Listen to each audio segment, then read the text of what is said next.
What's up guys? Mayong buntag ninyong tanan. 10:30 na pala sa buntag ngayon. Grabe legit tamo matabasay nga aron ba sa ting duty nato.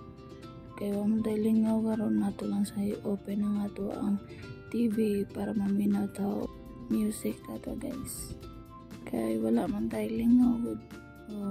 Karon kay maligo na ta kay para makapag-ready na sa ato ang kagalingon. Karon guys, naman ako kaligo ug akong sudlayan ang akong buhok para fresh tatanawon para padung ta sa duty. Mao din akong ginagamit tayo guys, fix na siya na para sa buhok o lotion na papaya. Bahala tag itong basta hangis lang gyapon. Bitaw guys, mas nindot jud na mag-lotion ta before ta mo duty kay para fresh tatanawon.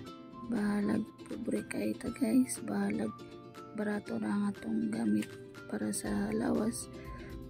Basta humot lang gyapon ta. So mato siya guys, mag-ilis na ta sa atong uniform na perting gisiya kay karaan naman kayo 3 years na nilabay. Pero sabi lang naman daw sila mag-change naman daw kuno bagong uniform karon na murag blue ug murag red. Charot, blue ug red bitaw siya guys. So mo to siya guys, mga na ta guys kay para dili ta ma brother before ta mulakaw. Dapat mga on jud ta guys ha, kay maura ba atong puhunan, lawas ra nga atong puhunan guys. So musudan karon day guys kay isda itawan, isda na loto ni mama o parisa na tong hotdog. Tapos human na tong kaon guys, mag-prepare na ta sa tong galingon, magsapatos, magmedyas. Mao jud na ginabuhat nako everyday guys. Mao jud ta na inigmata nako. Ligo dayon, kaon, tapos na mulakaw na dayon. Ay kita may kinawitan na mulakaw. Dapat lakan jud na tong atong balay guys. So mato siya guys, padulong na rin ko sa bus stop.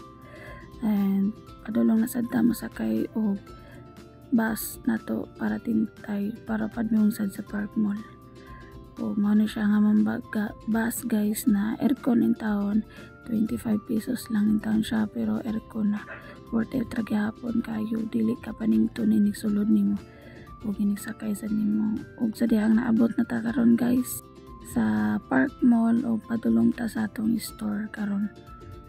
Medyo init lang jud kayo pagpadulong na to sa atong store guys. Mao na nga mo ang store karon na perti nindot tayong taon sa gawas guys. Nga dapat inisulod sa nato, dapat magpatikler pod ta guys kay before ta mosulod dapat na agi na yung mga nakabutang sa tong papel. Wapo ka mong guard, di ba? Kung nag-abang na nagsige nagkatawa. So mato siya guys kay nagpaabot man ta na mo na ta. So dapat kay naka-uniform naman tadaan, so mag-relax na lang sa tagadyot kay wala pa man ang atong oras na mo ta guys. Ako lang sa ipakita ninyo akong jacket na bago din ang print sa among kauban guys.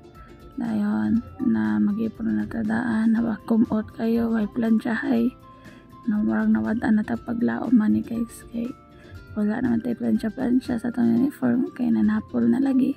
Inig uli na to gikan sa balay, gikan sa trabaho, matulog na diretso. Inig ka mata na to na maligo na ta, maura gitaw na tong bisyo guys. Makalagman lang ganita sa atong rest day na. So moto siya guys, nanganda na ta sa itong kagalingon, itong uniform, nameplate, tanan. So dapat presko kita. So moto siya guys, mainit ta, bye.